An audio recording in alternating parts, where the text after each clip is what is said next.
Hey, stick around. Do not leave just yet. I promise you, this is not just another piece of AI slop. It's a highly informative, thoroughly researched explainer that we poured our souls into. Honestly, we put so much effort into the research that we can't even afford a good video editing machine right now. So if you could just drop a quick like on this before we dive in, it would mean the absolute world to us.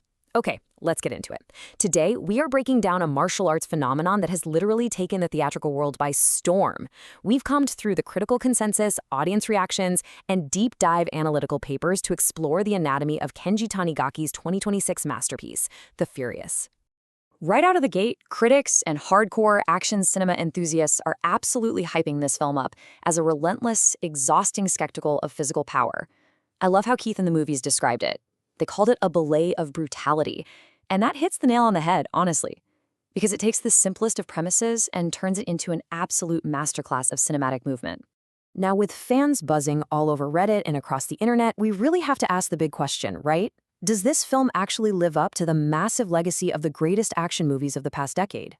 You know, for years, audiences have been desperately searching for a film that rivals the sheer, unadulterated intensity of a movie like The Raid. Well, looking at the sources, it seems we might have finally found it. I mean, just look at this. The numbers completely speak for themselves. A staggering 99% Rotten Tomatoes score. 99%! That instantly tells us we are looking at something extraordinarily special here. It is incredibly rare for a pure, unfiltered martial arts thriller to unite both snobby critics and everyday theatergoers to this kind of degree. So, here is our roadmap for today's explainer. 1. The best action of 2026. 2. A simple vengeance plot. 3. The unplugged action philosophy. 4. A global martial arts cast.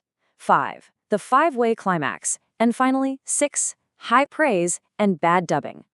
Let's jump right into Section 1. The best action of 2026. The transnational cinematic phenomenon. So, despite facing some incredibly heavy summer blockbuster competition, this film just stood out completely. Critics are universally praising director Kenji Tanigaki for taking the kinetic, crazy energy of Hong Kong action cinema and delivering it directly to a global audience. And it makes perfect sense. Tanigaki is a veteran of Donnie Yen's legendary stunt team, so he knows exactly how to capture this kind of ferocious pandemonium on screen. Moving right along to Section 2, a simple vengeance plot, fathers, daughters, and the underworld. The inciting incident of the film grounds everything neutrally in the super grim reality of a human trafficking syndicate. We're introduced to a mute handyman named Wang Wei, whose daughter Rainey is violently abducted. Along the way, he crosses paths with Navin, an undercover journalist desperately searching for his missing wife. So these two grieving fathers basically have to unite. They bypass the corrupt local police entirely and take matters into their own brutal hands against this truly depraved underworld threat. But here is the crucial point you have to understand. The story is stripped completely down to its bare essentials. It's highly reminiscent of movies like Taken or even The Raid. The plot functions purely as an emotional core to speed us along and justify the insane violence that's about to happen. By the way, quick favor to ask, before we get into the absolute insanity of the stunt work, drop a comment down below and let me know what your favorite action movie of all time is. I'd love to read through those. Okay, Section 3. The unplugged action philosophy. Kenji Tanigaki's practical violence. You know how modern Hollywood action movies are usually shot, right? Shaky cam, heavy digital effects, a million quick cuts that totally disorient you. Well, notice the stark contrast here. Action director Kensuke Sonomura takes a totally different route. He goes for brutal, stable clarity.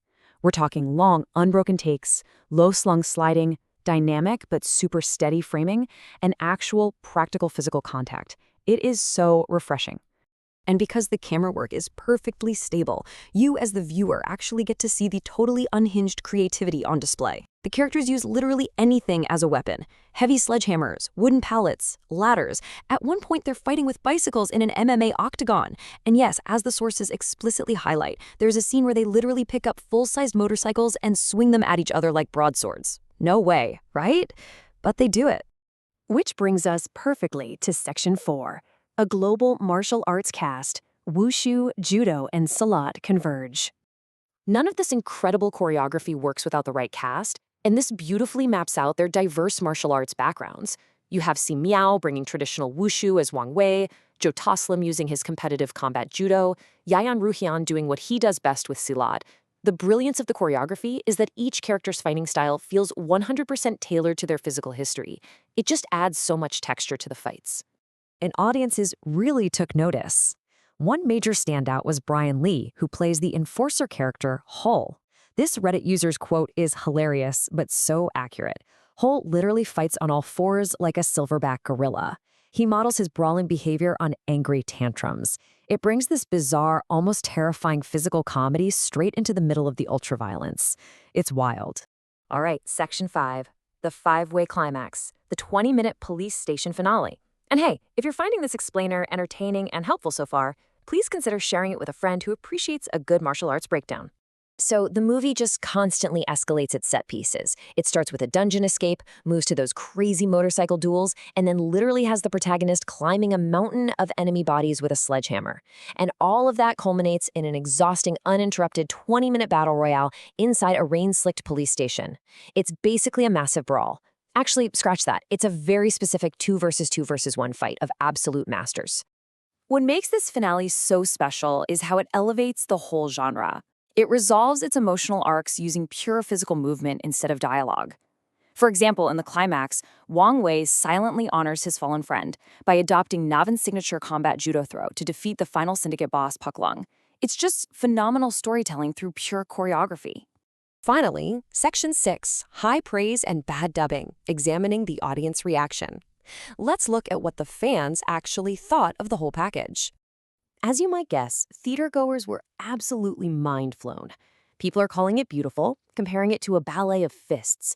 They really noted that the sheer physicality, the complete lack of digital interference, and those long, unbroken takes create a visceral experience that modern Hollywood action films just completely fail to deliver these days. However, we have to be impartial here and look at the whole picture. Fans loudly pointed out that the English dubbing, the ADR, was incredibly distracting. Because the movie was aiming for a big global box office, the voiceover work often just didn't match the intense on-screen performances. Plus, there were totally valid criticisms that the storyline was, well, paper thin. So, our ultimate takeaway is this. The Furious is a flawless physical spectacle wrapped in a flawed narrative shell. It is definitely not winning any awards for its screenplay and certainly not for its audio dubbing. But you know what? It achieves absolute, unparalleled perfection in its intended genre. It promised to be a phenomenal martial arts action film, and it delivers exactly that. Which leaves us with this final lingering thought. When an explainer of the genre delivers what it promises with such unmatched, revolutionary mastery, are we entirely willing to forgive its cinematic blind spots? Does a weak plot or bad dubbing even matter when the action is this good? Let me know what you think. And if you want to see more deep dive explainers like this one, make sure to hit that subscribe button so you don't miss our next breakdown. Thanks for watching.